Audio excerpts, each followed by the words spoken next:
ఆంధ్ర, ఒడిశా రాష్ట్రాల ఉమ్మడి నిర్వహణలో ఉన్న మాచ్కండ్ విద్యుత్ కేంద్రంలో పవర్ స్టేషన్ షట్డౌన్ చేసిన అనంతరం మంటలు చెలరేగాయి.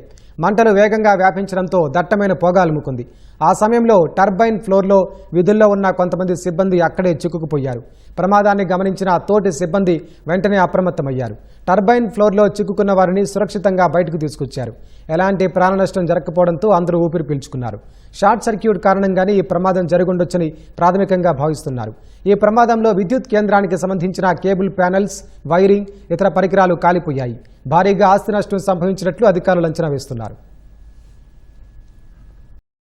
మా డ్యూటీలు మేము చేస్తూ నార్మల్ గానే కంట్రోల్ రూమ్ లోనో టర్బైన్ ఫ్లోర్ లోనో ఎవరి యాక్టివిటీస్ లో వాళ్ళు ఉన్నాము. సడన్ గా పెద్ద పెద్ద పేలుళ్ళు సౌండ్లు యూనిట్ 1 దగ్గర, 2 దగ్గర, అలాగే కేబుల్ ట్రెచ్ల్లోను, ఆ కంట్రోల్ రూమ్ ప్యానల్ లోను, లోకల్ ట్రాన్స్ఫార్మర్లు ఇవన్నీ బరస్ట్ అవడం, బ్లాస్ట్ అవడం, పెద్ద స్మోక్ తో పడడం జరిగింది. ఈ లోపు మేము ఏదైనా కంట్రోల్ చేయాలనుకున్నా ఏ ప్యానల్ దగ్గరికి వెళ్తే ఆ ప్యానల్ బరస్ట్ అవడం జరుగుతుంది. డ్యూ టు ప్లాంట్ ఏజింగ్ వల్ల కేబుల్ ట్రెంచ్ మొత్తం బరస్ట్ అయిందని స్టార్టింగ్ లో అనుకుంటున్నానండి.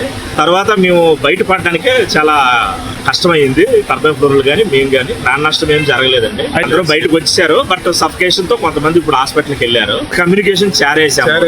డి డ్యామ్ గేట్లు కటాఫ్ చేయమని కానీ, టీపీ డ్యామ్ గేట్లు కటాఫ్ చేయమని కానీ, వాల్ హౌస్ క్లోజ్ చేయమని కానీ, ఫైర్ ముందు ఇమీడియట్ గా వచ్చి అటెండ్ అమ్మని కానీ, పోలీస్ సిబ్బందికి కానీ మేము ఇమీడియట్ గా చారేసాం. కానీ కొంచెం ఇక్కడ నుండి కమ్యూనికేషన్ సెంటర్ వెళ్ళడానికి కొంత టైం తీసుకుంటుందండి.